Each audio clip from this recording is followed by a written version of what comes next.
After the last time we recorded, it was somewhat a debacle there at the end because I had to go pick up Martin unexpectedly. And so we didn't get to really wrap up our conversation, and we knew we wanted to talk again to one another. You have so much to share. But who am I talking to? For those who haven't listened, I'm kind of just jumping right into it. But go ahead and introduce yourself. I love it. I'm going to reintroduce myself. Okay, my name is Tracey Showalter. I started a company called The Lighthouse Co. about 3 years ago in Columbus, Ohio, and I was fortunate enough to meet this beautiful lady, Diane. So, my company is a home wellness firm, and we focus mainly on decluttering and organizing and how it has morphed into actually just like wellness throughout the whole house, meaning feeling really confident and in control inside of these four walls. There's plenty of things we cannot control, but we can control a lot inside of the house. And so focusing on that, and it has stemmed outside into boundaries and intentional living. And it's an interesting perspective because, you and I are sitting here. You practice minimalism and I practice it, but then I help other people do it. So I get to see this voyeuristic, this view inside of other people's homes. And I've learned so much. I've been able to teach them so much. But I think it just, provides a different layer into our conversations too, because you do it and practice it. And like I said, I get to see and help.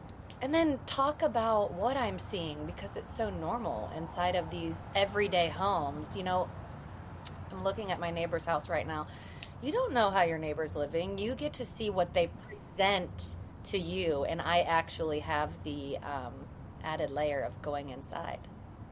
Yes, you do go inside. And I remember when we recorded last time, there was this beautiful house that you had been posting about, but it was in the basement that they were able to contain the clutter. It was just a chaotic mess down there. And so you're right, we present this to the world when maybe behind the scenes we don't know how to organize, we don't know how to get it in control.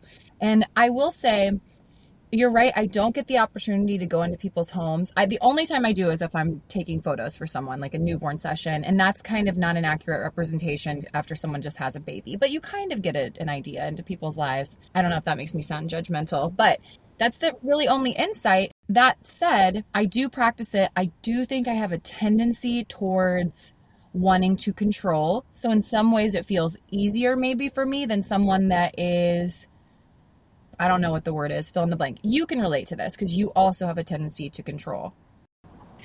Yeah, absolutely. So, and I think my control issues, it obviously stems from, the way that I was raised, military father, etc. But I also noticed, I had one child. 2 years later to the day I had number two. 2 years later to the day I had number three. So I felt like I had to dive so much deeper into controlling everything. And that taught me a lot because I used to be an overthinker. And I think overthinking almost sets us up for failure because you feel like you can control everything. And call me crazy, but you and I, we're friends on a personal level. You're an overthinker, total overthinker. And so now I joke with my husband, I'm an underthinker because I'll deliberate a little bit, but then like I need action. And so, but again, it stemmed out of this, you're feeling so out of control that for me, I spun into how do I control the situation and how can I control like my controllables?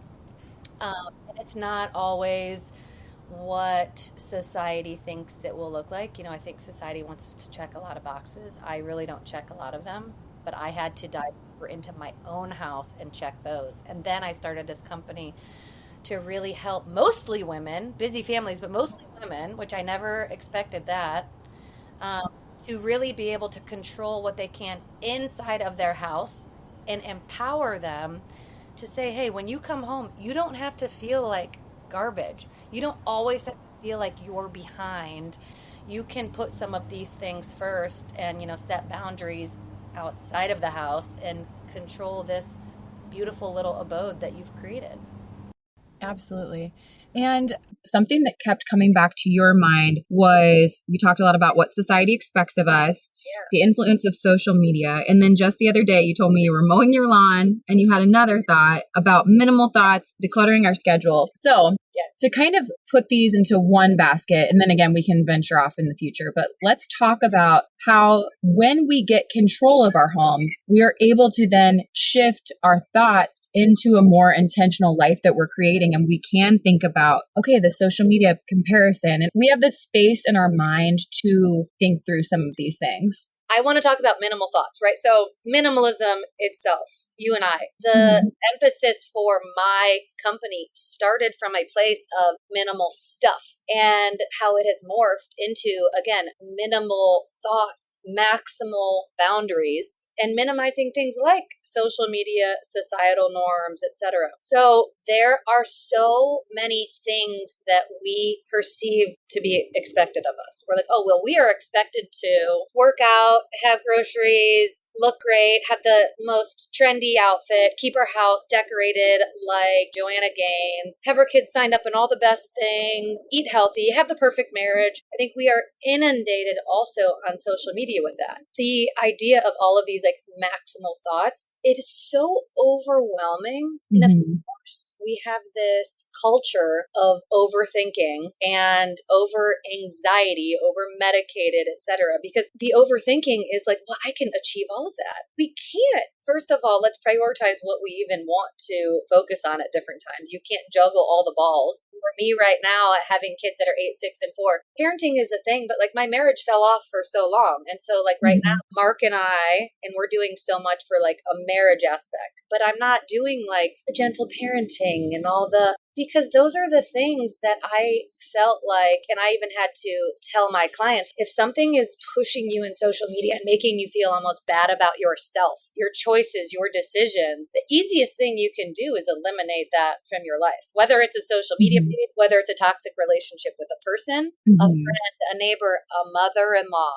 a sister-in-law, anything. Coming back and realizing how much power we have ourselves to create this intentional life. Like it's intentional who we choose to spend it with. And our boundaries should be intentional. We need to understand our reasons why we wanted to live a certain way. If these things bother us, we have to stay in tune with ourselves. Absolutely. And I think that one of the reasons that you and I became quick friends is we are, in a sense, somewhat of a yin and yang, but I also really respect you as a person because I do feel like you follow through with all these things that you say you believe. You enact those in your life. I think for me, you met me at a time, you're right, I'm an overthinker. I am taking in too many thoughts. I'm taking in too much information. If you have a desire to learn, you have a stack of nonfiction books that you're just taking in this information, but then what are you doing with it? You can only take in so much and then apply it. And so it's even things like that where it's like we need to minimize our thoughts and the information we're taking in. And like you said, it could be a negative relationship in our life that we need to step away from because they're too critical or maybe they don't make us our best selves. So I've appreciated your influence in my life to whenever we get together just to say, why are you overthinking this? You can make this so much simpler. What do you need to declutter from your brain? Yeah, because sometimes the hardest place to be is up here. Yeah. But the other thing, when we talk about decluttering our thoughts, again, this is something that I think the easiest way you can navigate being an overthinker is to really set a strict timeline of action. Because again, you can deliberate all you want, but I need a timeline of action. The simplest example of overthinking, right? Mark and I were like, okay, where are we going to go to dinner? Well, the overthinker in all of us is like, well, we could go to 3rd and Hollywood or Z Cucina or Filio and Vino Vino. They're right next to each other. They're kind of similar. Oh, we could go to the Avenue. Your timeline is, okay, well, we need to eat dinner. That's a simple example. There's so many other things you could overthink.